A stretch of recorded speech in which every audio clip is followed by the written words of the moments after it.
to the ABC Podcast. Always be cool. The show where your hosts, DC and BK, showcase your local business and real estate pros going gangbusters in leadership, community involvement, and just being cool. Here are your hosts, serial entrepreneurs, mortgage experts at Summit Lending, and partners in crime, Darren Copeland and Bobby Kerr. All right, everybody, it's the Always Be Cool podcast, hanging out with your hosts, Bobby Kerr, Darren Copeland. What's up, everyone? At the Summit Lending Studios.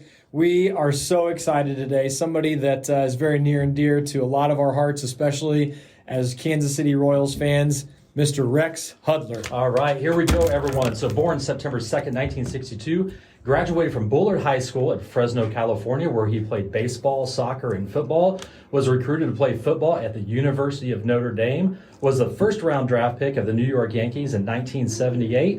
In 1999, he was inducted into the Fresno Athletic Hall of Fame. He played 14 seasons for 6 different MLB teams. Yeah. In 2012, he joined the Kansas City Royals as their color commentator. All-around awesome guy, Rex Hudler. Welcome to the show, man. Really? Welcome. Yes. Wow, that made me sound impressive, but I'm really not. Oh, you are? But I can tell you, Fresno, the Hall of Fame, they were desperate that year. They had no one to put in. So I think they're really a little humble here. No, hey, look, they did that. There's a lot of other things there. Oh, one thing I am proud of is the draft in '78. I was drafted ahead of Cal Ripken Jr. That's a big deal. That's one of the greatest things I have. Now, he had the career. I had to ride the pine for 9. Right. But he had the career, man. But I wouldn't change mine for anything, but it was great to be able to play ball with him. I bet that was amazing. I mean, how did that feel being, 17, 18-year-old kid and you getting drafted by the New York Yankees? Oh, it was a life changer. Wow. Right. It was a great time in my life. Yeah. It was... God really blessed me. There's no doubt about it. I was always a competitor. I loved in elementary school. I loved to compete at recess and beat my teammates and beat my buddies. And I wanted to always win. And then, of course, they ask you to write a paper, the teacher. What do you want to do when you grow up? I want to be a pro athlete. I don't know what sport, but I'm going to be a pro in something. And so I remember that drive in me, and I was very fortunate in Fresno, California, to have some great coaches. Mm-hmm. That was huge. Can you be mentored? I mean, you have the athleticism, but are you mentored by anybody? Right.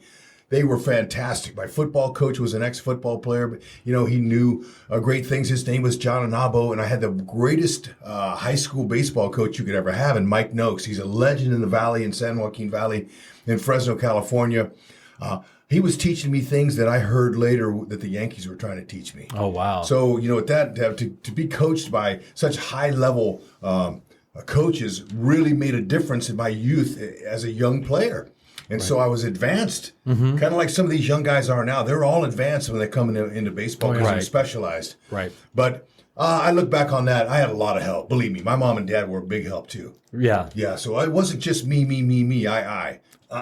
It was all about the team, and it was all about God too, because I was fortunate to get plugged in as a young person, and it was okay to go to church, me and my close buddies, and we went to Bible study. So I was plugged in, and I was plugged into the right source. That's amazing. And all this was going on, and God, He'll allow you to have the desires of your heart. If you move forward and you trust Him and you move forward and make a special day every day. And I remember walking down the hallway and people were looking at me. All my friends in high school were going, "Oh man, look, there he is!" Especially when I signed with Notre Dame. Oh, yeah. There's nobody in Fresno, California, getting a letter of intent to Notre Dame. So it was a big deal for others, but not for me. I was humble, stayed humble, and then once I signed, I kind of put God on the shelf and said, "Hey, man, God, I don't know how you did that, but you made me a number 1 pick by the Yankees and the world champion Fighting Irish at Notre Dame.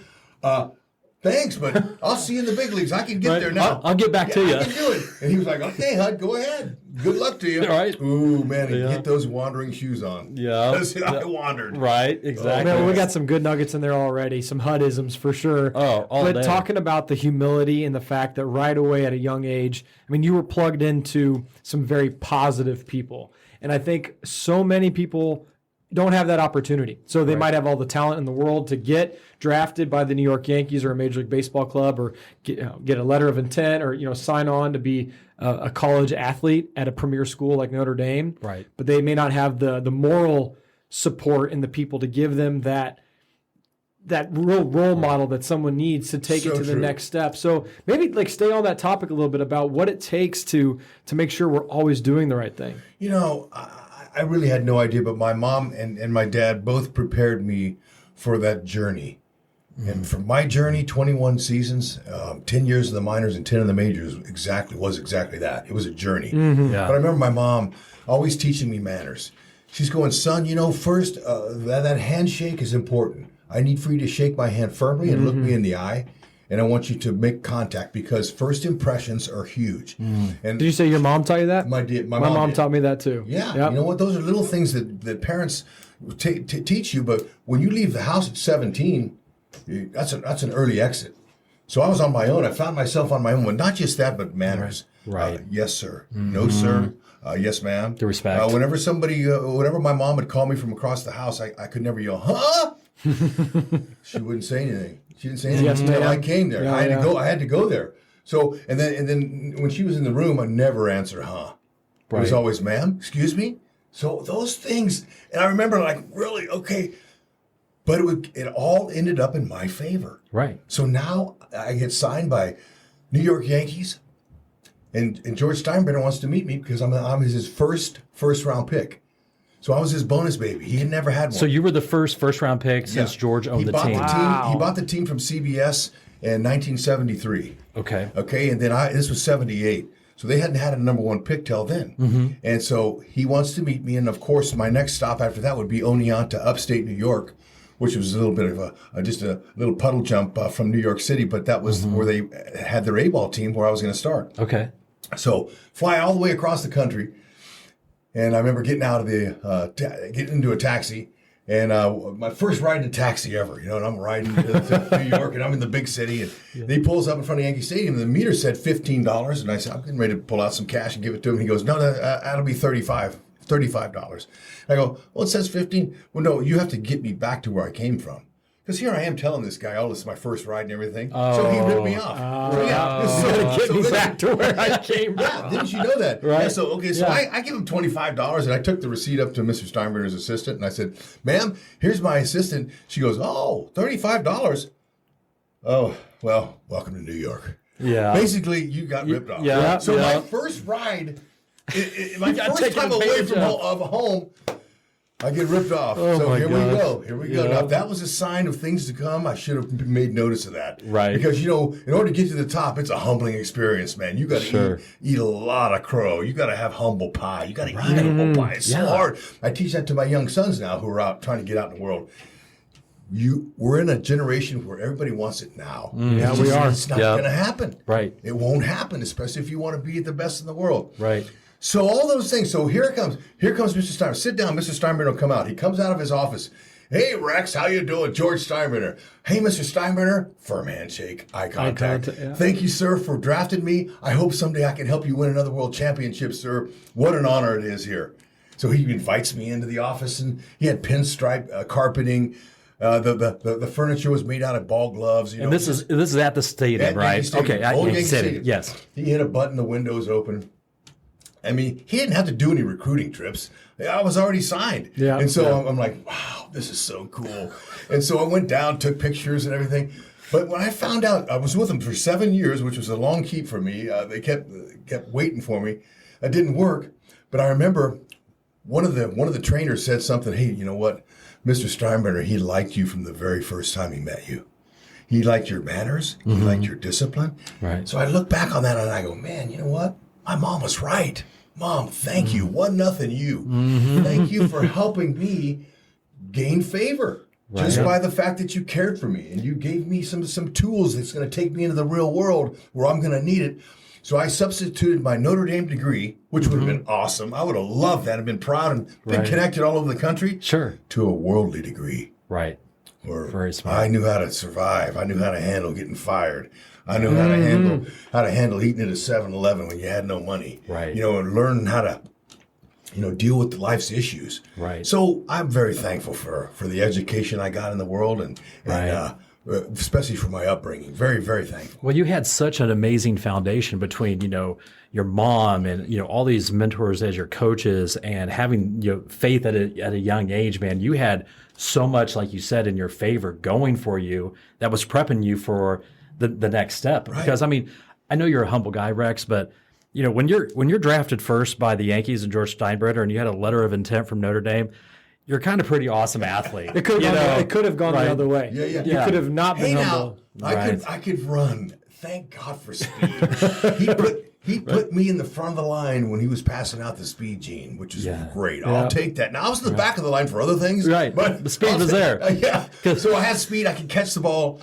So I had some stuff. I had some tools I could work with. And the Yankees, they thought I was going to be a big leaguer way before that. I was supposed to be Jeter.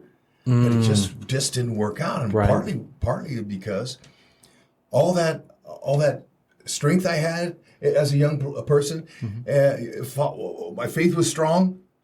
But when I put God on the shelf and him in the back seat, I took the steering wheel and said, "Okay, let's go." Yep. Ooh, dead end here, dead end there. Wow, you know what? This isn't really working out. Dead end here, dead end here. Finally, 9 years go by, and I'm like, you know what? And I'd go home and visit. My friends and everybody would say, "When are you going to get there? You were supposed to be there a long time ago. What happened? What happened?" So having to deal with that was like, hey, I haven't given up, and I'm going to get there eventually. Right. But it was like one log on the fire after another, one more battery, because people didn't believe I'd ever make it. Right. So I said, okay, God, Uncle, I've had enough of me. Can you get back in the driver's seat, and can you help me find a wife? And he goes, yes to both. But it's great to hear. There you go. Great to hear from you again, Hud. Yeah, I seen what you've been doing too, by the way. And it ain't been that pretty. So look, I hear you. I never left. I want you to know that I'm the one. You're the one who left and went out on your own. I couldn't bless your life. You're living your life for yourself. Why would I bless that? So I totally understood that. Okay, God, I came from a broken home. I was adopted at 8 years old. Oh, wow. Yeah, so my new dad took over. So I would have been Mobley. Mobley was my name for my birth father. Okay.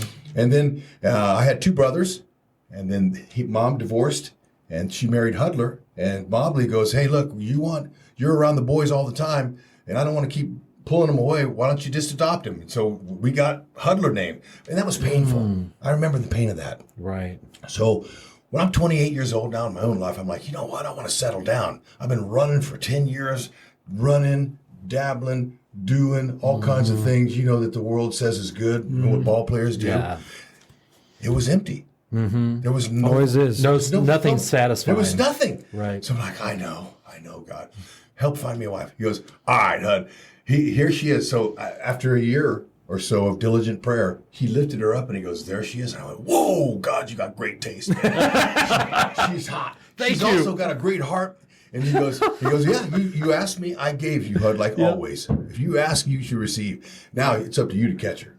So, okay. So it was a hot pursuit. We dated for about 4 years until finally I woke up and went, man, I better get her before somebody takes her. Right. So I remember, being engaged and going down to Miami. I was playing with the Orioles. I got traded to the Orioles, and I wanted to make it special. So I went out. I went into the clubhouse one day with Cal Ripken, Eddie Murray, also Freddie Lynn. A couple of the other guys were sitting around in the locker room, and it's spring training day. And I said, "Hey, fellas, I got a woman coming in from Ohio. I'm going to marry her, and I'm going to propose. But what do? I want to make something special." So you're asking these guys in the locker room what to do? All these guys. And, they're veterans too. Which, sure. So Junior goes, Hud, go down to Key Biscayne Bay here, rent you a tall ship, and take her out in the middle of Key Biscayne around sunset. Take a little bottle of champagne with you, and take her out there, and if she says no, throw her overboard. Oh, Cal. Nice. So you're like the rest of the guys. They all laughed, ha, ha, ha. And I went, to myself, what a great idea. So amazing. So the next day, or after practice that day, I drove down to Key Biscayne, and I looked for a big, tall ship. And I saw a big, tall ship, Spirit of Miami. And I went up to that guy and I said, sir, do you rent this boat out? Can I rent it to this date, such and such? Yes. So I get Jennifer. I went and got 2 rings because she wasn't really thrilled about marrying a ball player. And a lot of women, I could see where they wouldn't want to marry a ball player. Yeah. I mean, it's just kind of a rough life. And plus, I'd done 10 years in the minors and had enough money in the bank for 2 months' rent. Right. Right. What's she want to marry me for? This is no cake. This ball player here was a minor league bootlegger. But I told her, honey, with God's help, I can get 10 years in the big leagues. I still believe I have that kind of talent, and with you on board, it's going to work. So I took her out on this boat. I took 2 rings. One was a nice ring I could afford. The other one was a lot bigger. And so, because in case I needed it, in case you needed reinforcement, yeah, for whatever reason, if she hesitated, I went on that boat and I had 2 rings. So I get on my. This is true. Yeah, absolutely. I get on one knee, did the whole thing in front of the boat, sunset in the background, and I can see the guy driving the boat. He's looking rubbernecking, He's going, yeah. So I said, hey, would you please marry me? You're the woman I want. And I pulled out the ring, and she looked at it and took it and didn't thrill her. So I was like, oh man. Oh, wait. Reinforcement. Wait. If you don't like that one, how about this one? And I pulled it out. I pulled that, and she took it. And of course, it was a blinger. And she goes, she laughed because she thought it was funny. I had 2 rings. Right. Okay, I'll marry you, but not for another year. And I went, that's a yes. Yes. So I told the captain. We popped the champagne, and she said yes. And what a great journey it's been since. How amazing is that? 34 years now. That's amazing. So how did God never went back to the minors, by the way. Not really? one day after marrying her. Isn't that interesting how that's not a mistake, is it? Not at all. No. Wow. Right. Because I got back in the back seat again. Mm-hmm. I let him drive my life. Right. When he drives my life, he knows where the roads are smooth and what's best for me and him. And that's what's best for me. Exactly. Wow. So how did he set up the meeting between you and future Mrs. Hudler? How did she come into the picture? Ran into her at a Meet the Clippers banquet. She worked at the hotel, and I was in a suit.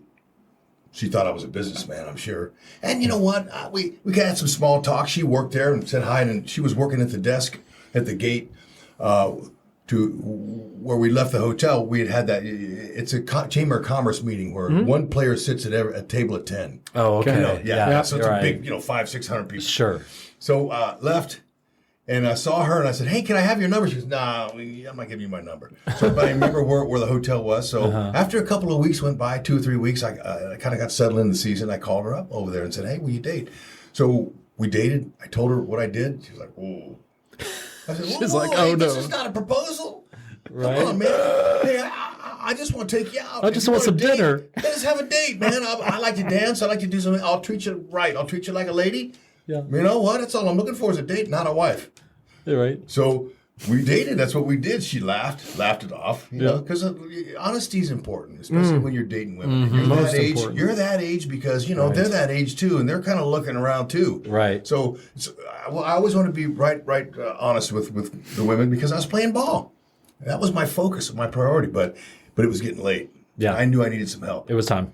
That's how we hooked up. That's amazing. That Wife, major leagues, let's go. Well, I think the importance, I think we can talk literally all day about non-baseball stuff, and we'll get to some baseball stuff too, but talking about these important things in life and how great things started to go. But there were certainly challenges also in your life that if you don't have a Jennifer, if you don't have a close relationship with God, that it could really start to say and make you question, like, what is going on? How can I get through this? So maybe talk about some of these challenges that you and Jennifer have had together in your life or individually that have really molded who you are and the importance of not only having a partner, but having something to lean on when stuff gets really, really tough. Ooh, I don't think we could be here long enough. Let's go. I mean, this is real. And exactly. I mean, you'd like to think that everything was always peachy, but it really wasn't. Right. I remember the struggle of keeping my focus and going back to Fresno, California, where I grew up. Would live there periodically, only 3-month, 4-month off season. And the people, after 6 years in A-ball, I had to do 6 years in A-ball. And that's a long time. That is. Okay, think about it. I could have got a full ride. I could have got my schooling out of the way during that time and all that. And, so what happened was George Steinbrenner owned a hotel in the Florida State League. It was Bay Harbor Inn. And we would stay there when we went to play Tampa. and he would always let us stay there, and pick up our meal money and we could eat for free. I mean, it was really a treat, but Steinbrenner. And so I wrote a letter one year, the first time we went there, and with the help of one of my roommates, I said, "Dear Mr. Steinbrenner, I've been in your organization now for 6 years and am currently in A ball again for all straight 6. I'm hitting 300, but I would appreciate if you would consider a promotion." Took the letter up to the desk, and we got there, and I said, "Ma'am, is Mr. Steinbrenner here? I got a letter for him. Can you give it to him when he comes to town?" And so I wasn't expecting him to be there. She goes, "He's here. I'll take it up to him." Wow. Ooh. It took a lot of courage to do that. So I kind of tightened up. That one muscle that we're all connected to, the performance, that performance muscle, it tightened up. And so I went to the ballpark, and there he was up in the stands with my manager, Stump Merrill. He's up there with Stumpy. So we're playing catch, and he comes out. Stumpy comes out. I said, "Hey, did George mention anything about the letter I gave him?" And he kind of stood there. He had a big chew in his mouth. He was chewing, and he spit. And he said, "Kid, he loved the letter." I went, "Oh, great."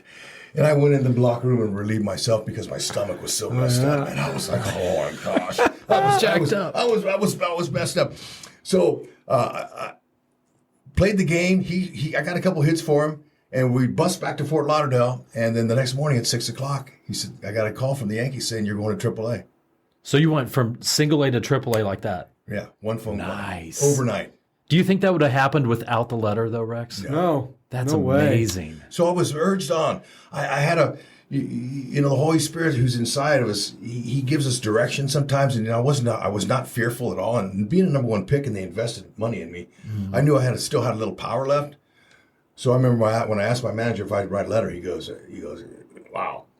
Okay, kid. I mean, good luck. Courage. Right. Go ahead." But you know what? So sometimes we go against the things that maybe would be real. But so I went there on the plane ride there. I talked to myself, which I did a lot.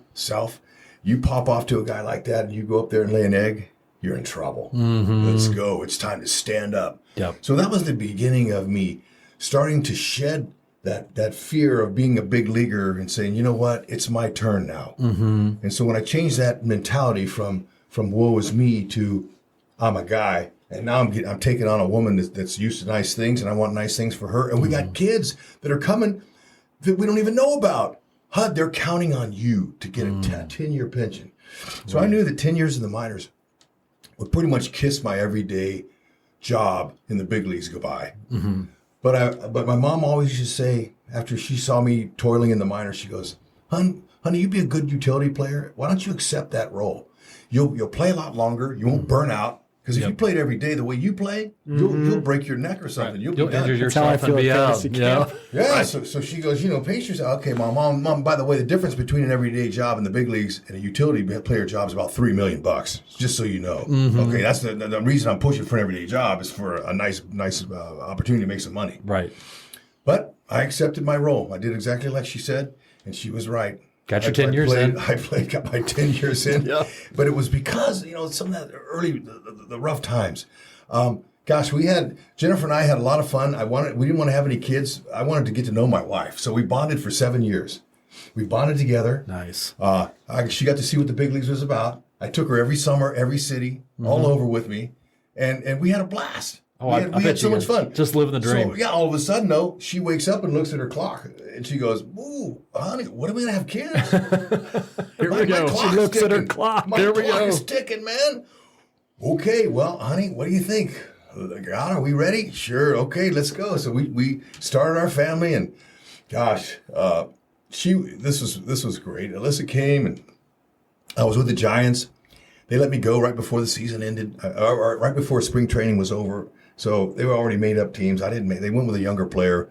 I didn't care. I remember I was with the Giants, and Dusty Baker was my manager, and he calls me in the office, and I walked in. We're due any day for our new baby, Alyssa, the first baby, and it's the end of spring. We're in Scottsdale, Arizona, and I could read.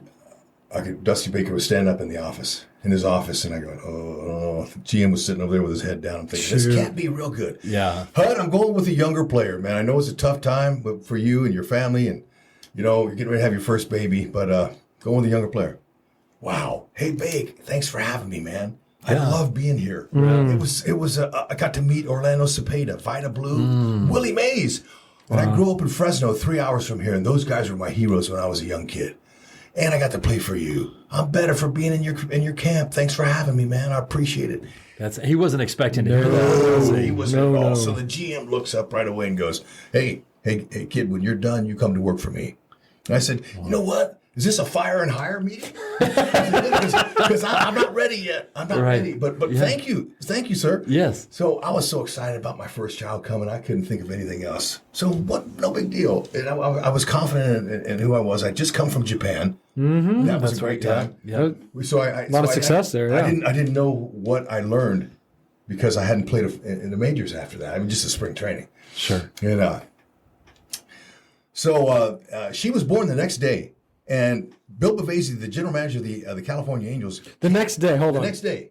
So you Giants fired you? Alyssa was born the next day. Next day. He comes in, and I'm out for lunch, and he comes in and hands my wife his card and says, hey, Rex here. No, he's not here. He's out to lunch. Okay, give this to him when he comes back. Have him call me. So I get back, and I come, hey, honey, how you doing, man? How's everything going? You know, we're new parents and all that. And she goes, the Angels came. The Angels came. And I go, honey, I've never had a baby before, but I'm sure that you've seen a lot of angels here the last year or so. And she had the card, and she goes, no, asshole, here it is, right here. I went, oh, okay. So I look at it. Call me up. I called him, and he said, you're on my 25-man roster. You're kidding. Team. Yeah, because the manager was a manager I played for and with the Expos years before, Buck Rogers. Oh, yeah. And so he knew what I could do. And they checked the wire, you know, when veterans are available. And so they said, get Hud. He can play second base for me. Yeah. So they checked the waiver wire and said, oh, there's Hud. Let's get him. We already know what he can do. We like his makeup. We know everything. That's awesome. So I always would leave. Whenever I left the team, I was learning. Another thing that came from my mom and dad and the respect factor was to never burn a bridge. You know, always leave on a high note because you never know who's going to find out about how you left if it was in a bad situation. So I told the Expos, man, thanks for having me. You guys gave me a uniform. I was at the end of my minor league rope and you guys gave me a shot. Thank you for having me. So when you do that, and same way with Dusty Baker, I left like that with there and every place they let me go or got traded or whatever, always told them thank you. That's thank solid. you for the uniform and thank you. And those are things that are one of the reasons why I'm still in baseball. And I went right from the field in 98 to the booth in 99. And outside of 2 years off between my Angel gig and the Royals gig, have been blessed to be in baseball all that time. Well, you've dropped so many gold nuggets there because one of them that we talk about here at the office is just ask, right? So that letter that you did when you were at your sixth season and just ask Mr. Steinbrenner, just that, like, that's amazing, right? Yeah, just have the courage. Just have the courage to ask. So if you don't ask, the answer is always it's no. always no, exactly. Right? And you have nothing to lose. So just ask, literally change, your baseball career, and then, the other one, don't burn a bridge. Right? I think the other side of this, don't burn a bridge. But if the answer is no, there's a way to accept that graciously and understand that. I think this is maybe the culture part that we're talking about today. Everyone wants instant gratification. So if something doesn't go someone's way, a lot of times today, there might be a fit that's thrown, there might be some curse words thrown, or there might be a lot of bridges that get burned. Right. So like as you were talking about these lessons of never burning a bridge, I'm writing down lessons on getting fired, and you rattled right off with it because so many people that are listening right now might be saying, I'm thinking about a job change, or I'm thinking about, maybe a different partner because I'm not respected, or whatever it is. But just being able to handle every situation with grace, handle every situation with humility and thankfulness, because you never know what's coming down the pike. Right. And so to take, for example, guy comes in and he's angry, he's a little bit angry. He hears the news he's not expecting. Now he's like, what? And he doesn't think, and he goes off on the manager. Well, you didn't play me here. You should have done this. And what? He airs his dirty laundry. And now when he leaves the office, there's other teams that see he made the waiver wire, and they're going to call that manager, and they're going to say, hey, how was he when you told him that you didn't want him anymore? How'd he act? Because they do that, don't they? Oh, for sure. They all talk to each other. It's a small fraternity. Yeah. So you just shot yourself in the foot. Yeah. Okay, you just hurt yourself from getting another opportunity. Now, what I did was I would contain my negative energy and take it home and share with Jennifer if I felt like it or anything like that, but never around any of my teammates. Yeah. And I remember that day with the Giants, I asked them, hey, can I go out and say goodbye to my teammates?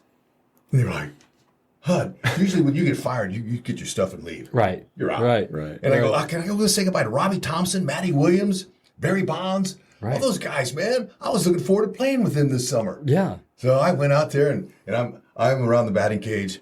Here I am expecting that baby. So I was so energized. A spirit was just running through me. Hey, guys, I got to go, man. I mean, I got to find another place to play this year. You guys have a good summer. And they're like, what? Well, I just got released because I was still in my uniform. They're wondering what I'm saying. Right. What's going on, Hud? They just released me.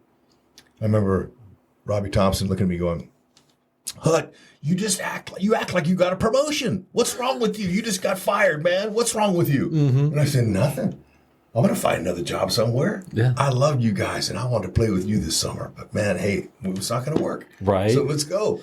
So I went, I got my stuff and packed and went home. And then, everything else happened. And going with a new team, God had me in the right state, but in the wrong city. So San Francisco, Anaheim.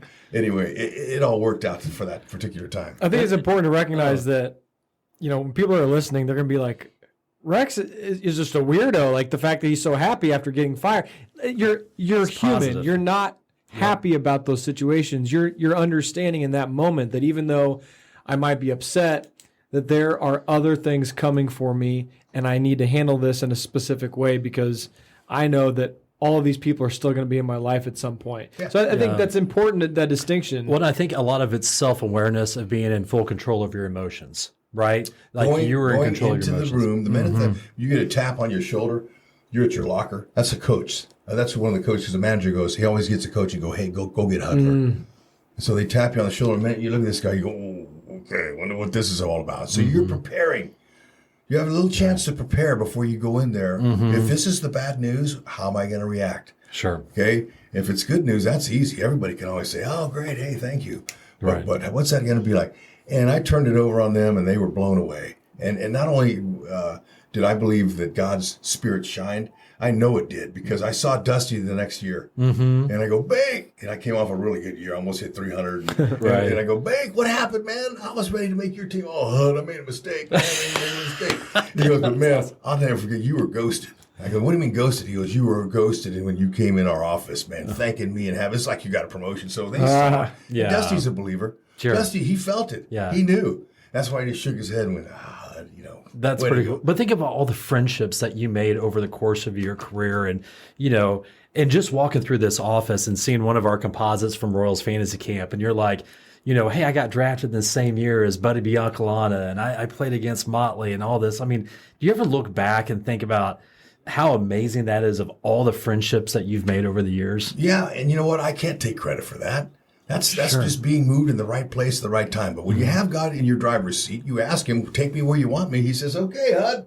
Buckle up. All aboard. Right. So you have a confidence about you, knowing that you're covered. I have a limo driver. I don't have to drive. Right. All I have to do is ask. You can't expect without asking. Exactly. You got to ask. And then also, in order to be in that dugout and to be able to walk my walk, even though I'm a human like everybody else, make mistakes like everybody else, I wanted to be accountable in that locker. I mean, in that dugout, where there's a dugout for a reason. A lot of language, a lot of stuff goes on in there. People, fans don't want to hear about. And so I would always, before the season, get another believer on my team. Usually it was a starting pitcher because that guy only pitches once a week. So he's in that dugout the rest of the time. Hey, if my mouth gets out of hand, and I do something that's really that God wouldn't appreciate, you need to let me know if I get out of hand. It's like your accountability partner. Exactly, just like anything else. Accountability partner. So I remember there was a few times when my mouth got out there a little bit, and I remember sitting next to my buddy going, that's not you, man. That was terrible. What are you doing? Some of those things you were saying was not representation. That was not representing properly, Hud. Come on. Oh, thanks. But that's what we need. Yeah. We need some accountability, and it's fun. and moving life ahead. It's exciting about the next step and where that could possibly be. Mm-hmm. You know? Absolutely. Yeah. So it's a lot of fun, especially when you have a driver. Now, when you were talking about Dusty Baker and Rogers, so you had a few stops in the majors. I always like to ask this question: Who was like one or two of your favorite managers during your playing days that you really enjoyed playing with? Ooh. Again, that's the greatest thing that happened to me in my career, really, was the skippers I got to play for. Mm-hmm. And I can brag about that because I had no choice. Right. They chose me. Mm-hmm. My first manager in 1984 was a guy named Yogi Berra. I've heard him. Had him. Who? Had him for parts of 2 seasons, and then they fired him the next year. And in 85, Billy Martin took over. Mm-hmm. And then they fired him. And then Lou Piniella they hired, and then Lou traded me to a guy named Earl Weaver. So I went from Yogi, Billy, and Earl my first 3 years. Learned so much from these guys. A lot of great things, how to, how not to. Mm-hmm. And so I went from Baltimore wasn't the right place at the right time. And that's another thing in life. You have to sometimes persevere through places that you're not in the right place at the right time. Mm-hmm. You can't give up just because it didn't work out there. Oh, well, hey, look, door opened up somewhere else. So Expos came along. Buck Rogers was really crusty, old guy, catcher. Loved him. And then he traded me to a guy named Whitey Herzog. Oh, my God. Yeah, so I got to go to St. Louis, and I'm like, wow, okay, see, the only 2 times I got traded, Hall of Famers traded for me. Hall of Fame managers. Yeah, so that made me feel good. That's amazing. These guys aren't going to make a deal if they don't believe I can help them. Right. Yeah. So Herzog stays. He stayed 2 months, and then he quit. Red Shandies took over. Loved Red old timer. Red Shandies sit on in the dugout with him during games. He used to, and he's in his late 70s, early 80s. That's and he amazing. would tell stories. And it was like when you're a utility player, you don't play all the time. Yeah. First 5 innings, I'd be BSing with Red Shandies. Red, tell me what it was like about this. Yeah. What was it like there? At Wrigley Field, man, how did you see? Did they have a hit? Did they have a backdrop for a hitter's backdrop? No. Yeah, all the fans were in white T-shirts. You didn't have a helmet either. It was dangerous. I mean, just hearing stories from Red. He took over for 2 weeks, and then a guy named Joe Torre took over. Oh, my gosh. Wow. So I had Joe Torre and Whitey and Shandy, all 3 Hall of Famers. And then from there, I got to go to Japan. I played for one of their greatest players, a catcher, only catch over 3,000 games. His name was Katsuya Nomura. So he was a real famous guy there. Did 1 year, and then came back to the States. And then I got to play a little bit with Joe Madden, with the Angels, who interned a little bit there when I had a couple of the managers. It was there. Marcel Lashman started there, and then Johnny McNamara came on. McNamara showed up not in great shape a couple of times to the ballpark, so Joe Madden took over. They gave him the keys. So technically, I got to play for Joe too, and then I wasn't done. The end of my career. Terry Francona gave me a nice contract as a free agent in Philly, his first year he ever managed. So those are my skippers. That's amazing. Incredible. Yeah, I mean, it's a Hall of Fame lineup. Oh, it's I bet amazing. there's like some data, like how many phenomenal managers have players played for, and I bet you've got a pretty. That's got to be at the top. I don't know list. about that, but also Scott Rowland going in made my 12th teammate. That's a Hall of Famer. 12 teammates. Yeah. Now I'm waiting for Schilling. Schilling will make it 13. Yeah.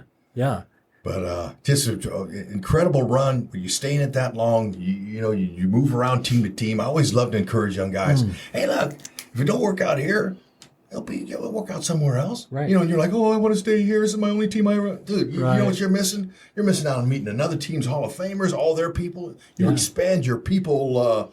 Your network. Yeah. You expand when you move on. You go to different places. So I'm better because I got to meet all those people and play with them and play against them and just really enjoying competing at the highest level. That was so fun, beating my opponent. Hitting a home run off of Randy Johnson. Yeah, I knew that was coming. There we go. There we go. Beating some of these guys and going out there and competing and having fun and I slide into second base and Cal Ripken put the tag on me and I remember looking at the umpire going, hey, Kenny Kaiser. Hey, guys, can you believe a bootleg player like me went ahead of him in the draft?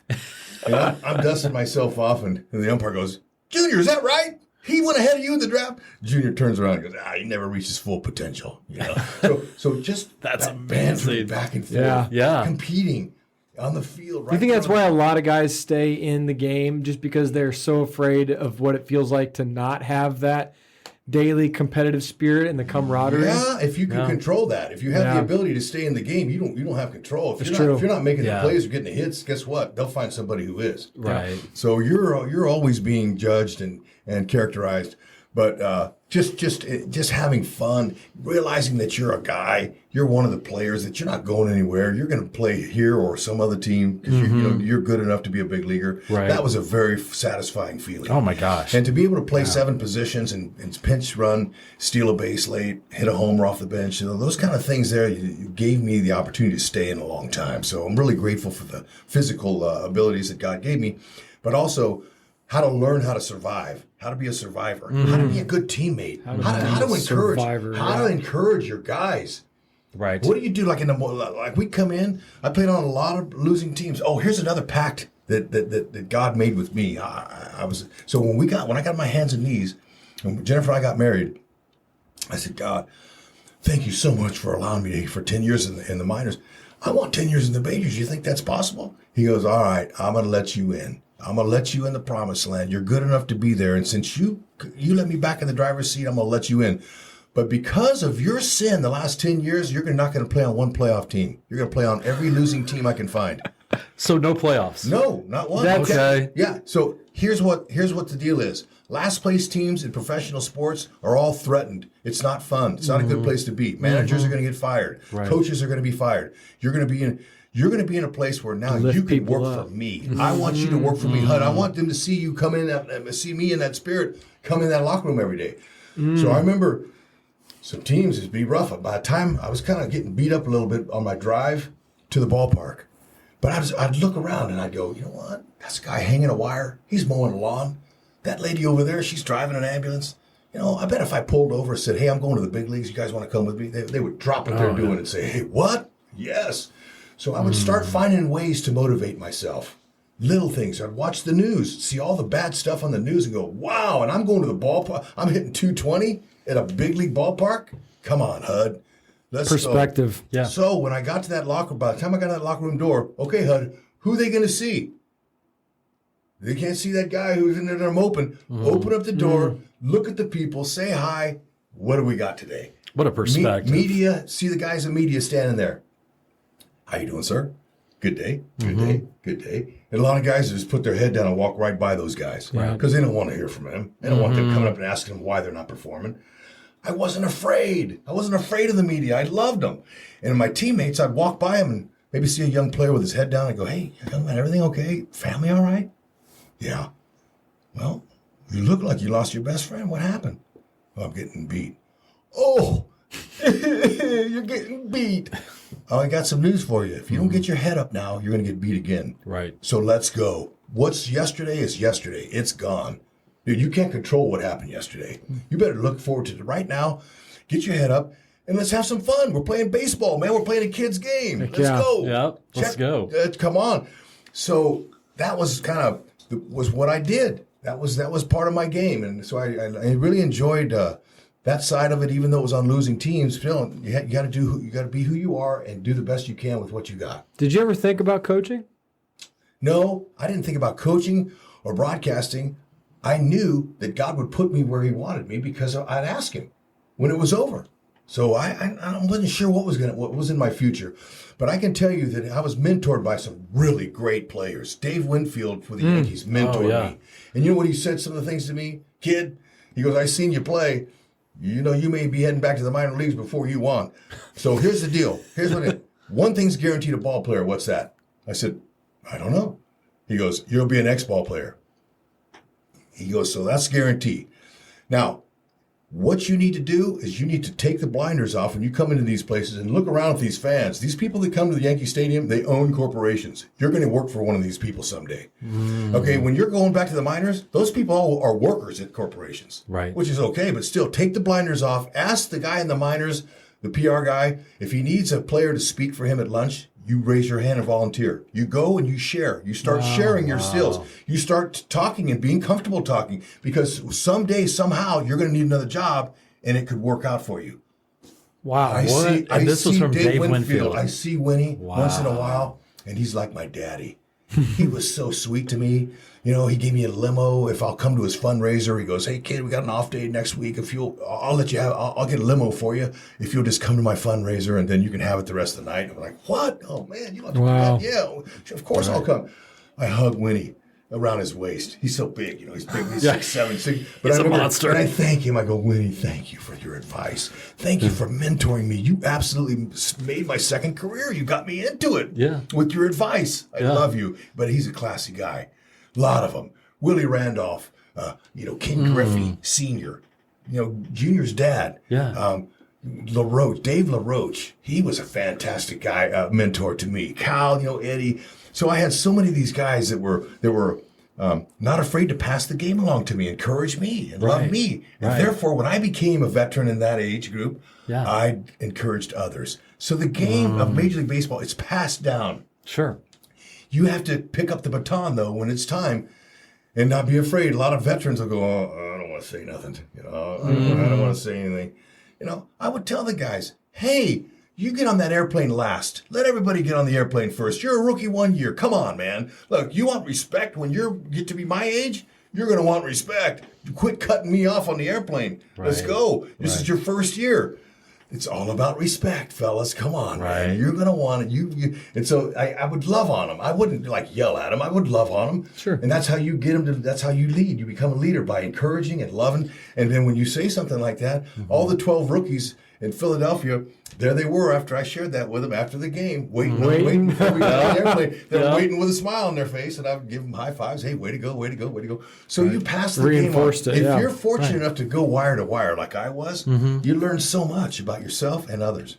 Well, and also as your career progresses, Rex, it's about people telling stories about you, just like you told a story about Dave Winfield, because I'm guaranteed that you affected some younger rookies as they were coming up in the big leagues.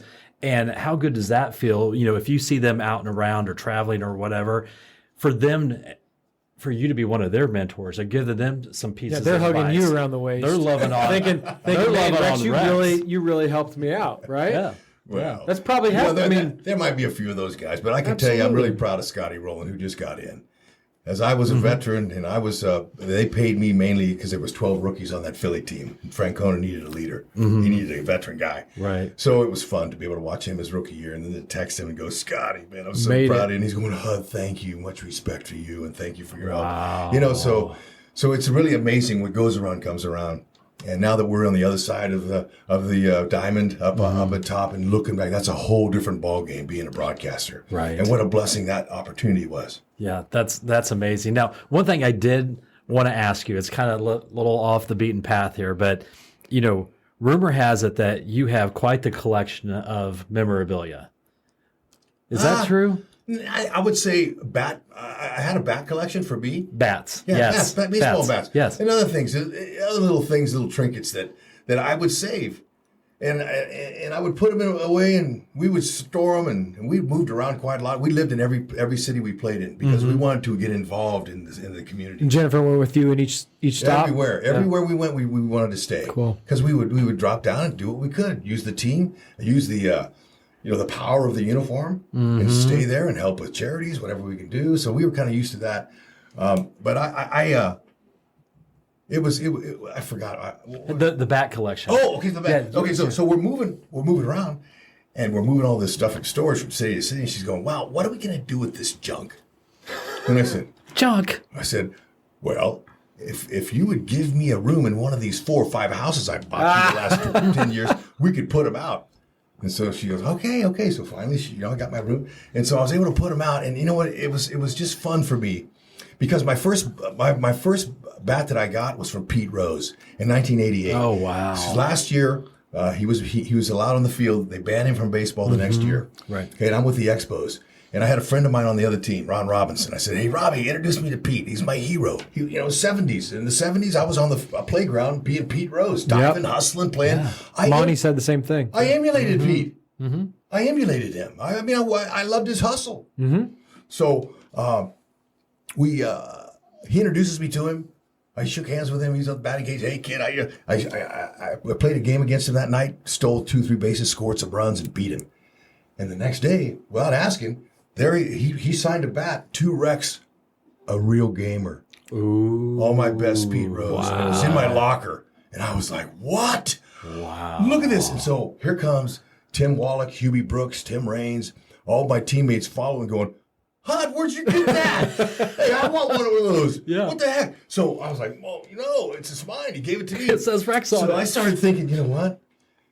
If I can collect bats, this can be my start of only star players.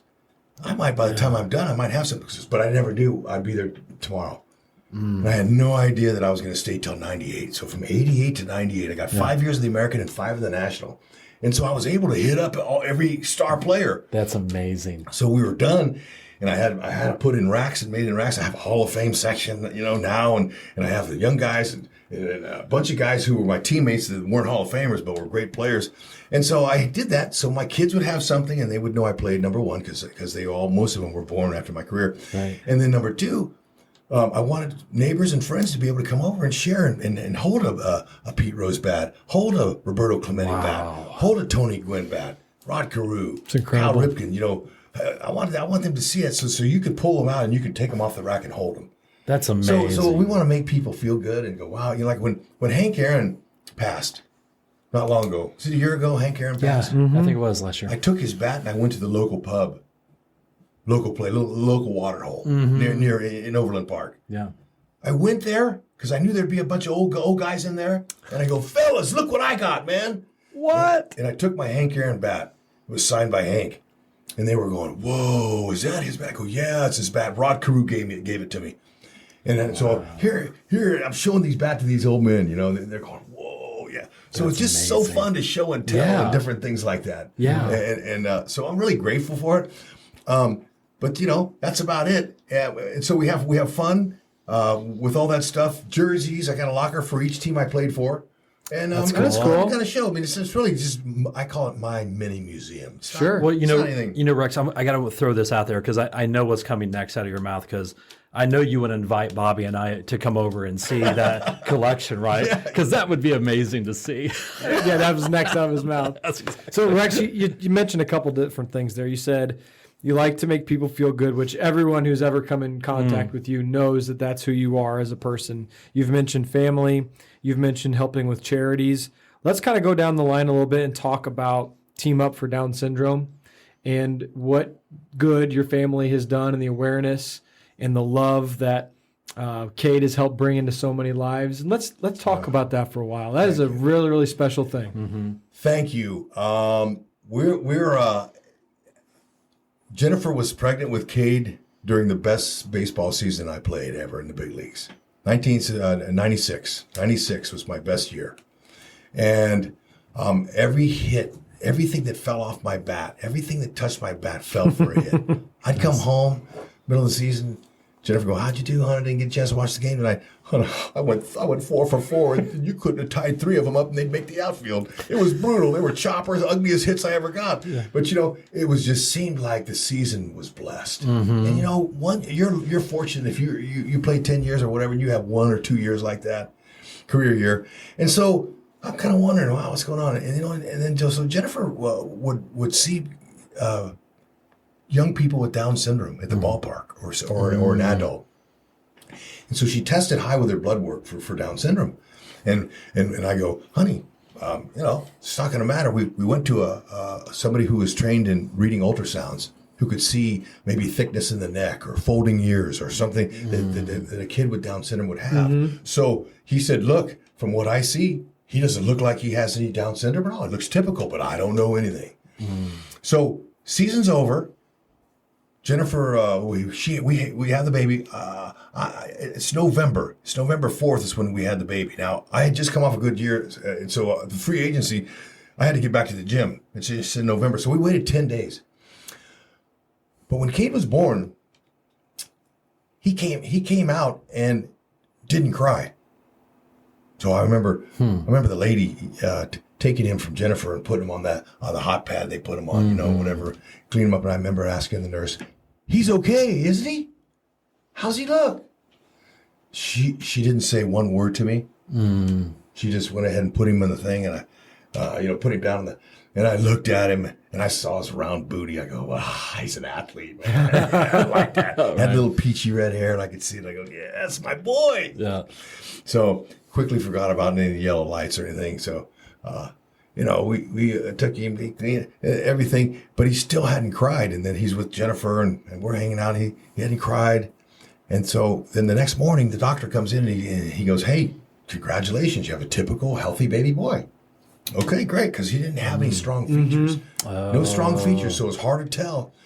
And so there was a nurse that night that came in at 3:00 when she was feeding, and the nurse, the lady goes, hey, he doesn't look like he has a simian crease in his finger. It doesn't look like he has this. And she's going, what do you mean? So they were already talking about him. Okay. Because he still hadn't cried. There was something up with that. Well, I don't know if you guys have kids. Did your kids cry when they came out? Screaming. Exactly. Yeah. Anyway, we had Alyssa before, the same thing. So anyway, she calls me in the middle of the night. She goes, Hud, I think there's something up with Cade. I go, what? She goes, they might be keeping something from us. I don't know. So I go, well, I'm going to call the doctor. It's 3 a.m. No, don't go. Wait till this morning. I said, okay, honey, I'll wait. I hung up and I called the doctor. I said, Doc, hey, Rex Hudler here. Anything you're holding back about Cade?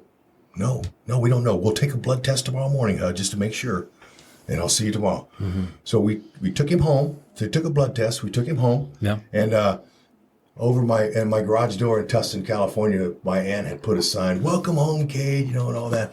And I remember getting out of that car because we thought there was something wrong with Cade, and I was able to feel what a parent feels when something's up about your newborn. Yeah.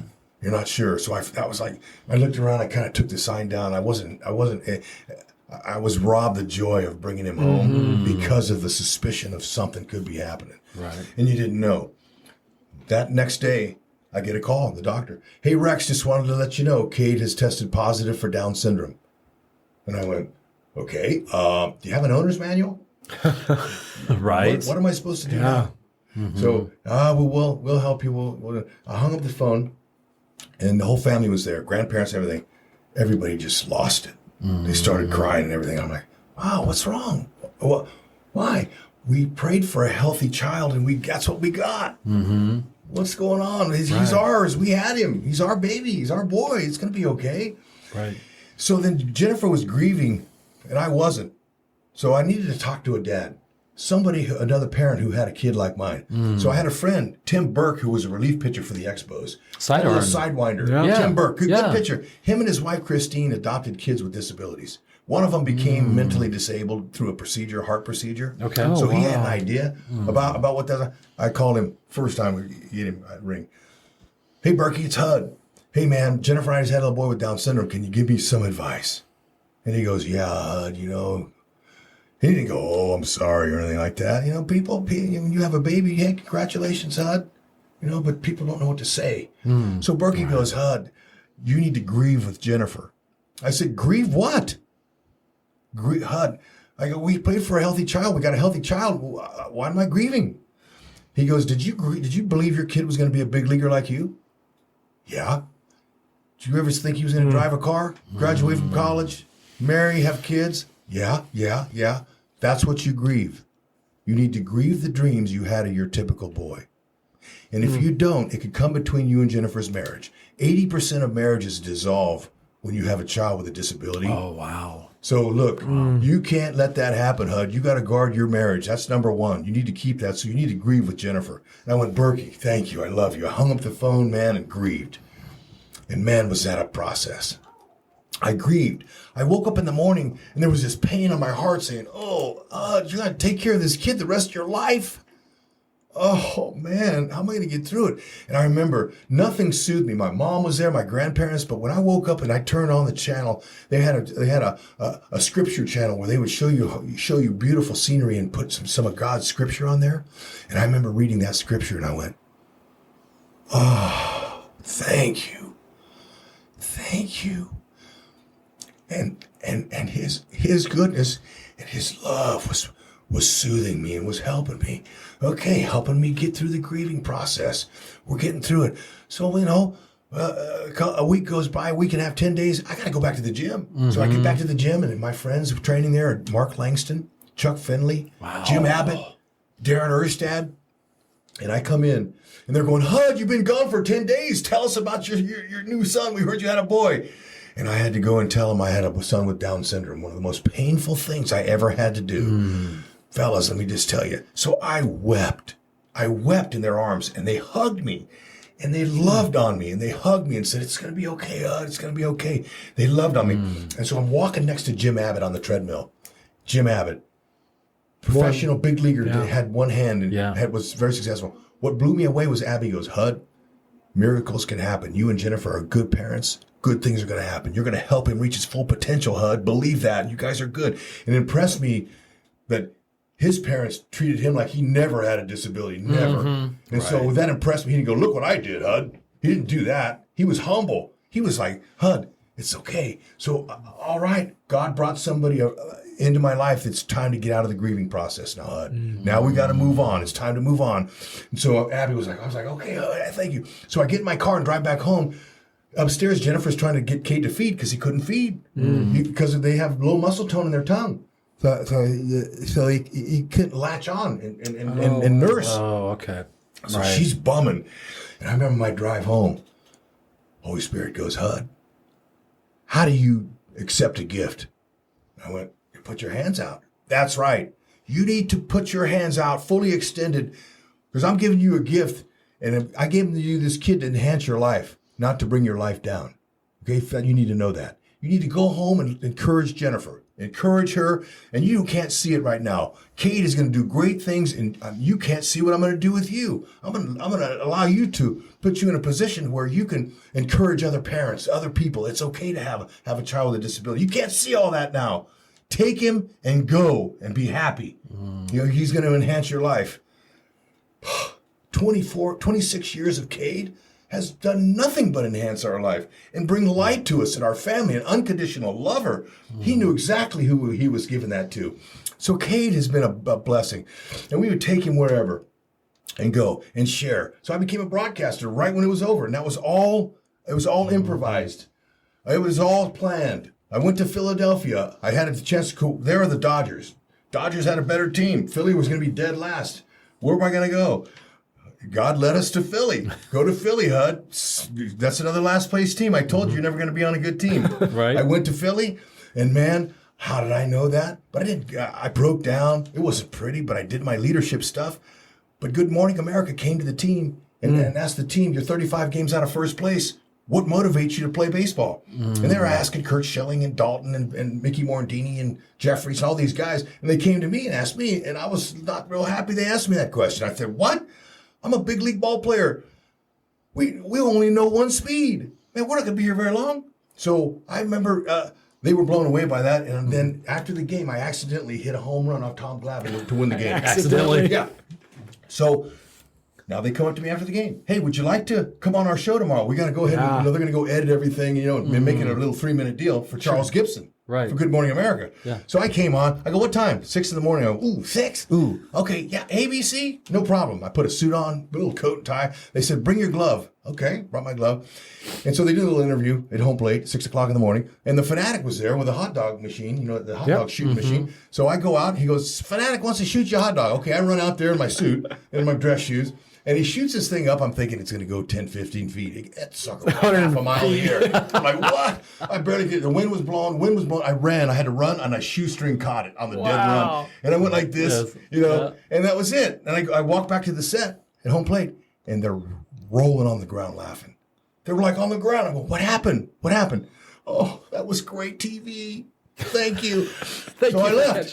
Didn't see him for another month or so. I get a call from them, and they said, hey, we need Charles Gibson needs a correspondent. We want you to correspond with him for the playoffs this season, at the end of the season. No kidding. So I went, look, I don't know if you guys have looked where I am on the depth chart. I'm a medium ball player. I'm a middle-of-the-road ball player. You got big names out there you could use. They go, well, we thought about Kirby Puckett, Ryan Sandberg, a few of these other guys, but we love your personality. We want you to do it.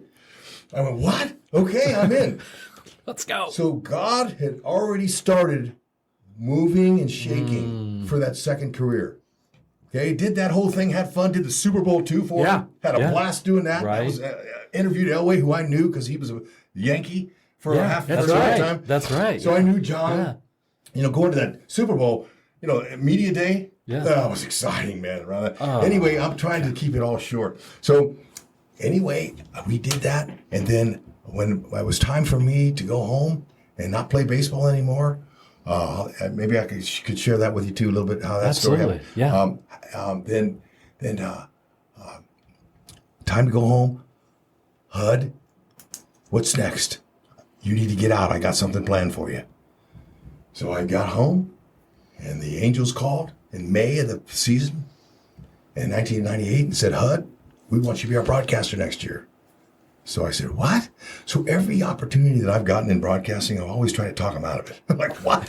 You got to be kidding me. Do you have the right guy? Royals called. Man, you got 35 guys that live in Kansas City, and I'm here in L.A. Well, what the heck would you call me for? They go, well, we needed experience and we needed some energy. Okay. You got those. All right. If you're offering me, I'm coming. Go. And they go, well, we just want to warn you. It's going to be hard. These people here are going to reject you. I go, hey, look, okay, man, I can handle it. We need a job. I'm coming. Right. Do you think they said that just because you weren't a local guy or had played for the Royals in the past? Because all of our guys were on TV that were mostly Kansas City guys. That's who you use as a color commentator typically. Right. Yeah. You don't go out and import a color commentator. Play-by-play guy, yeah. But there's usually an identity between the fan and the. That's why it was so unusual to be led here. But that's what we were led here. Got you. And you came with Fizz.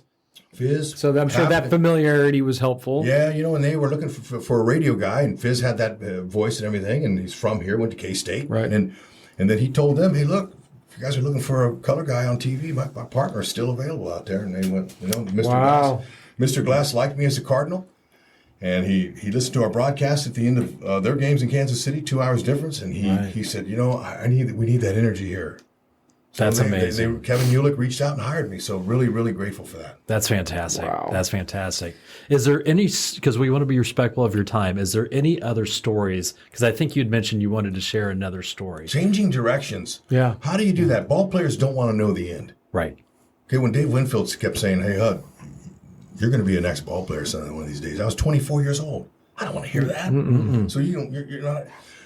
So knowing that you have your own driver in the front seat, you're going to ask the driver, hey, driver, can you take me somewhere, wherever you want?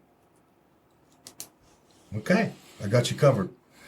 So Phillies let me go. Phillies. I couldn't play. They had a lot of openings for young guys. They were a bad team, so they needed to replace me. And I went into them. When I got my 10-year anniversary, that was my goal. Thank God for it. I walked into Terry Francona's office the next day, and I took my jersey off, and I said, Tito, I'm a fulfilled ball player today, man. Yesterday was my 10 years. Thank you for the 2-year deal you gave me. I love you. And here's my jersey. And when you give it to the next young punk, tell him he can never take it from me. I'm giving it to him. Okay, you tell him that. And also, you can trade me. If you can get a couple cases of baseballs, trade me. Or you can send me to your minors. They owed me a lot of money. I'll work off the rest of the summer. I'll go to the minors and work with your young kids. Or you can release me. Either way, I'm fulfilled. I made it. Yeah. Thanks for having me, man. So I remember walking out that. It was so special. Thank God. And it was on Mother's Day. My hero, my mom, was my 10-year anniversary. That's amazing. So it was so special. God. And so then I go home. And Jennifer says, well, do you have it out of your system? And I go, a couple of teams are calling. The Cardinals called. The Cleveland Indians called and said, hey, we want you. We know you can still hit. So I said, yeah, honey, it's nice to be wanted. Let me go one more spot. So I go to Buffalo. I chose the Indians because they were going to play the Yankees, and the Yankees had left-handed pitching. Right. And that's why they hired me.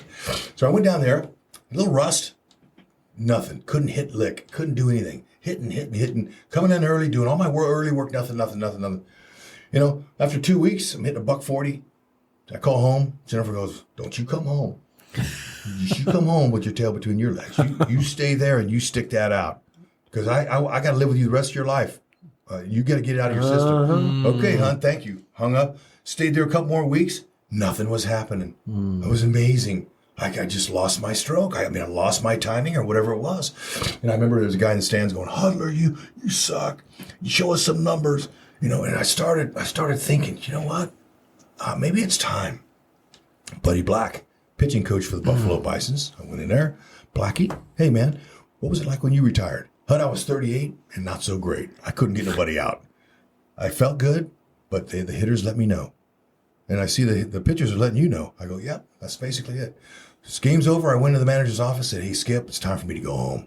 Sorry I took up a spot on your roster, but I got to go home now. I've been here too long. So I'm like, can I play one more game? I want to play one more. It's a day game tomorrow. I love day game baseball. And after 21 years, can I lead off and play second?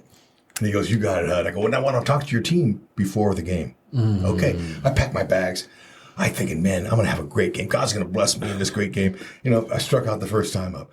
First I talked to him, and I called Romy, because Jim Rome was a contributor to Romy's show. He had a nationally syndicated show. Yeah. So I would always call and tell stories for the last 2-3 years. Wow. I'd tell stories, so I was locked in with Romy. Yeah. I called him up that morning. Romy, Hud's retiring today. It's time to go home. Okay, so that went on. I met with the team, told the youngsters, hey, look, guys, it took me a long time to get to the big leagues, and here's some of the reasons it was. It's what's kept me back. You know, running, chasing, doing all that stuff. Be careful where your focus is, or that's where you'll end up. If you want to leave like I'm leaving today, though, fulfilled and leaving after 10 years, man, praise God and good luck. Let's go out a winner. Had fun, went out. First time up, I struck out. I walked back to the dugout and go, you made the right decision, Hud. You really are bad, man. You're terrible. Went out there, got a base hit to left field, not going to stop it at first. I kept going. They threw me out at second barely. I had a good hook slide. All my teammates give me high fives, you know. They know it's it. And my third time up, I never got hit in the head in my entire career. Oh, no. 21 years. I see the ball coming at me. I couldn't get out of the way. I turned, and it went right here. Hit me right in the neck. Like right below your helmet? Below the helmet. Got all skin, all neck. So I went down to my hands and knees and looked at home plate, and I heard God say, I told you to leave last night. You took it upon yourself to play one more game. I got something planned for you. You got to get out. And I went, okay, boss. Wow. Sorry about that, man. So I'm okay. Manager comes out going, oh, it's your last game. Are you okay? Sure. Step aside. Sprinted through the base on a dead ball. So I sprinted, because this is my last game. I go out to take ground balls the next inning, and I went to wipe some sweat, and there was a knot on the back of my ear this big. You went, I went, oh, okay, we got problems now. I'm leaving. I left. I walked off the field. There was throwing ground balls. One of my teammates stood up and goes, Hud, you're not coming out. You're not taking yourself out, are you? And I went, no, give me a towel. So I toweled off and went back out, so at least to finish my game and not take myself out of my last game. Because you knew you weren't like really, really hurt. Right. Or injured. I could tell. It wasn't bad, but I didn't know for sure. So I was going to stay in the game because it meant more to me to stay in the game than take myself out. So I went back out there, made an error right between my legs. I mean, very humbling game. But before that, in the anthem, beginning of the game, I cried like a baby because I was saying goodbye to my game. So it was good in a way that I did that, but also good that I had to listen. God got my attention. He goes, Hud, you know what? People like you don't hear me and don't listen. I told you to leave last night. So when I got out of the game was over, and there was 15 to 20 reporters around me in the in the dugout. We heard you retiring. And for guys like me, being a utility player, a nobody really, when you retire, you change your clothes and you get in your car and you leave and you never come back, and no one even cares. But they had a press conference for me, and I couldn't believe it. I'm like, what did I do? Because it wasn't about Rex the player. It was the person that you are. I think it was, but you know, and just loving. So the next week, you know, Sports Illustrated had a clipping on me, and I'm thinking, what? This is getting way too big. But again, this was God preparing for the next adventure, for the next way. And so when I got home, I said, hey, honey, I'm home. And so I wasn't exactly sure for a day or so I fasted. It's the first time in my life I fasted. I didn't eat any food. I just because I wanted to hear God. What's next, man? What do you got for me? What do you got for me? And so the angels called on the phone in May, a few days after I got home, and said, hey, we want you to take Sparky Anderson's spot next year in our broadcast booth. And I went, what? You got to be kidding me. You're going to let me do that? Well, we're a little concerned about your personality. But we think you have a chance to do something, and we want you. So yeah. So that was why I got hit in the neck, and God said, you got to get out. Oh man, you got to get amazing. out. Yeah. So that's what I wanted to share with you: the direction. Yes. How do you take direction? You know, if you're a ball player or anybody changing life, changing a new job, you have faith, and that's what faith's all about. You believe it's going to happen. You just got to wait. Your timing's not good. Our timing is not. His is the best. Right. So we wait, and just extremely thankful for opportunities. And you look, I leave my house every day looking to engage people, prepared to share Royals baseball, prepared to share with them. I'm a different guy now than I was a ball player. Right. I'm like, it's a whole different life. It's so fun. I love going shopping, Price Chopper, Costco. Those places are fun for me because I get to engage in fans. Just talk to people. They recognize me. Hud, what's up, man? So there are times Jennifer gets on me. She goes, Hud, I know you're down a little bit here. You're not feeling very good. Why don't you go to Costco? Yes. Go to Costco and let those old ladies tell you how great you are, and you'll come back being Hud again. Wow. Right. It's true. You're right. It's true. So it is so fun. And we haven't even gotten to the heartland of Kansas City here. What a blessing it's been for the Hudlers to be able to be here and also to share and watch championship baseball and experience some of the rough times that most folks have here. Right. But during the peaks and valleys, one thing stays consistent. That's love, the love of the game, the love of others, love of people, and baseball. It cures all. It's a beautiful thing. It is. And That's what a amazing. great city that we have, because that feeling of love and appreciation and loyalty is deep in Kansas and City. you know what? That's just so fortunate to be able to feel that. My kids have all been raised here now. I mean, they went to schools here. My daughter went to KU. It's just been so good here the last 11 years now. I'm looking for year number 12 here. Yep. We're going worst to first. That'd be amazing. Oh, call it? Let's go. You heard it here, folks. Why Let's not? go. It's in the Central Division. I like that. Anything can happen. It's Anything can wide happen. Pedro open. Gafal, you're in trouble. Yes. You got issues, man. Right. I love right. the Here we Macho go. Man. Yep. Ooh, yeah. Hey, I got a picture I threw out to Miss Elizabeth, his partner. Yeah. She threw the opening pitch out to me in St. Louis. Get out of town. He was the umpire.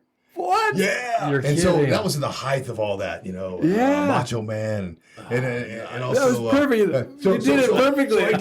So I did. So she threw me the pitch, and she's walking to us to get a picture, and I look at him, I go, "Hey, could I body slam you right here in home plate?"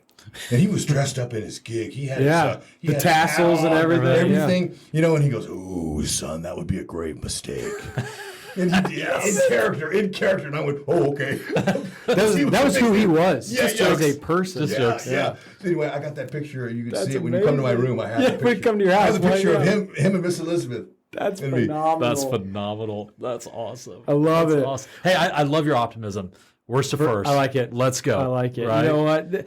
Rex, thank you so much for such great yeah. insight today. And why we love doing this show. A lot of times, obviously, we get athletes, we get people surrounded with football or baseball or whatever it is. But to get people who just love helping others feel good and spreading that positivity is really what Always Be Cool is about. Always doing the right thing, living by the golden rule.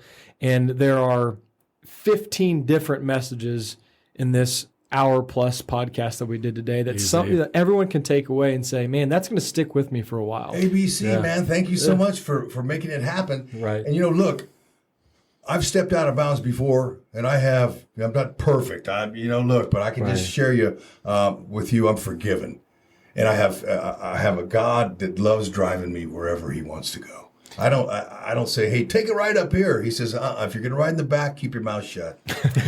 Right. I'll take you where you're going to go. Well, Rex, So it's just been so much fun. You are like the definition of always be cool, man. We really appreciate you coming and hanging with us. And also just the way you've made everyone feel, just coming into the office and the staff and going around and saying hi to everyone. Like, that means so much to them.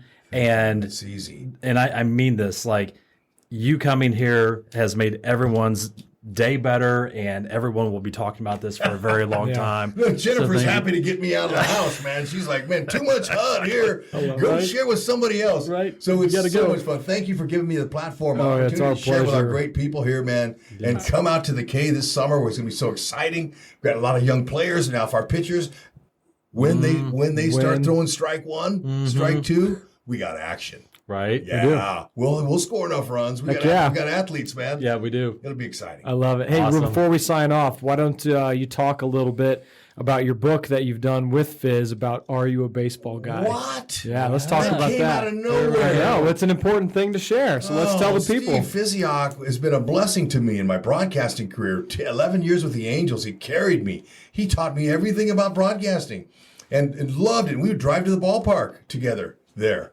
in Anaheim, down the 5 freeway. Yeah, rough drive, in and out. But of course, it wasn't too far for us to go, but we went. And then the circumstances got him and I here brought back to Kansas City, which is unheard of, really. Yeah, that doesn't two guys. happen. Now, one guy moves once in a while, but two never go together. So for 11 years we were here. This summer, they come up to us to send books and says, hey, we're going to do a book about you guys, you two, and we're going to write about, what are you going to talk about? Well, we're going to talk about riding to the ballpark, like you guys always do. So he lives a mile from me here in Kansas City. So he would pick me up and we would drive to the ballpark. And so when I saw what they were writing it on, me and Fizz driving to the park and looking at people and stuff, I went, oh, praise God. Way to capture our friendship. Way to put it in a book. Because we were a lot like that book. You know, we'd look at people, go, hey, you know, we'd listen to each other. We'd banter 30 minutes to the ballpark. And then for them to turn into a kid's book and to make it positive was really special by them. So I'm flattered, humbled, and for any of those parents and kids that are reading that book and having fun, hope you'll come to the K and realize that that's where baseball people go. Baseball. Are you a baseball guy? You're going to come to the K and watch your team. I love it. That's right. Let's go. Thanks for sharing that. It's really cool. And you can get a copy on Amazon Prime. Is it locally? Do you know if it's in some local stores? Oh yeah, it's local. But you know, you go on for Amazon and order you up some and hope you enjoy reading them to your kids. That's fantastic. Really cool. Absolutely. Man, Rex Hudler, everybody. Thanks So much for hanging out, Rex. Thanks for letting me Amazing hang out. job. Tell some stories. Hope you had a good time. I Absolutely. did. We're going to do this Amazing. again, Hud. We're going to do this Yes. again in a couple of months if you wouldn't mind. Or maybe after the next season, you can come back in. Well, after they win, yeah, we got to talk about it. Yeah. Absolutely. After the postseason. Absolutely. Guys, this has been the Always Be Cool podcast with Bobby Kerr, Darren Copeland, the one and only Rex Hudler. Be sure to check us out on Spotify, Apple, and Google. Be sure to follow us on Instagram, YouTube. Be sure to subscribe, like, and follow. Guys, thank you so much. ABC, always be cool. Take care, guys. See ya. If you are hearing this message, you've listened to the entire episode. And for that, Darren and Bobby thank you from the bottom of their hearts. They hope you enjoyed this new episode. And if you did, please leave them a review on Apple Podcasts, Spotify, or wherever else you're listening. Please share this episode with others who may be interested in our community. Also, feel free to let DC and BK know which business or community leaders you'd like to see covered in future episodes. Get in touch in the comments or on social media.